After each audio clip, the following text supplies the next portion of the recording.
বাংলার জমিনে বর্তমানে ইসলামী আইন দরকার। বাংলার জমিনে যেই পরিমাণ মা বোন রাস্তাঘাটে ধর্ষিত হইতেছে, রাস্তাঘাটে চলতে যায় কোনো নিরাপত্তা নাই, ছিনতাইকারীরা ছুরির আঘাতে মানুষগুলোকে মেরে ফেলে দিতেছে সামান্য কানের জিনিস, সামান্য কিছু টাকার জন্য।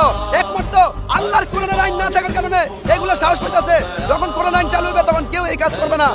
এখনো সময় আছে, বাংলার মানুষরা তোমরা আর ঘুমায় থাকো না। আল্লাহর ইসলামের আইন চালু করার জন্য আমাদের করে নিল আল্লাহর কাছে দোয়া করা। আল্লাহ, আর কত মায়ের মেয়ে রাস্তাঘাটে ধর্ষিত হইলে ইসলামের আইন চালু হইবে, আর কত ভাইয়ের জীবন গেলে বাংলার জমি ইসলামের আইন চালু হইবে।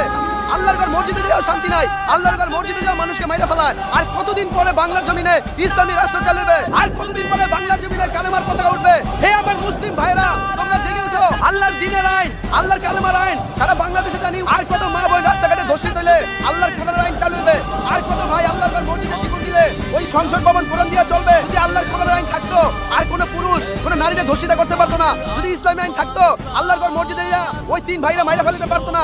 এই কোরআনের আইন নাই দেখাই মানুষ সাহস পেয়ে যেতেছে, মানুষ হায়নার থেকেও খারাপ হয়ে যেতেছে। আল্লাহর কোরআন আইন থাকতো, কোনো নারী রাস্তার কাছে চলতে গেলে ধর্ষিত হইতো না। যদি কোরআনের আইন থাকতো, কোনো ভাইকে আল্লাহর ঘর মসজিদে জীবন দিতে হইতো না। আমাদের বাংলাদেশে আল্লাহর কোরআন আইন না থাকার কারণে এই কাজগুলো করার মানুষের সাহস পেতেছে।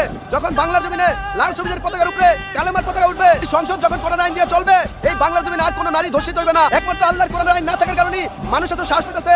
আল্লাহর রাস্তে বাংলার জমিনে যারা দেশ পরিচালনা করেন, সময় হয়ে গেছে আল্লাহর কোরআনের আইন চালু করার। যারা আল্লাহ রসুলকে ভালোবাসেন তারাই এই দেশের ভিতরে এমন একজন ব্যক্তি আনেন যে আল্লাহ রসুলের বিধান মতন দেশ চালাইবে। তাদের সাথে আমি আছি ইনশাআল্লাহ। সেজন্য আপনার দিনের পতাকা, কালেমার পতাকা বাংলার জমিনে আবার খাড়া করে ইনশাআল্লাহ।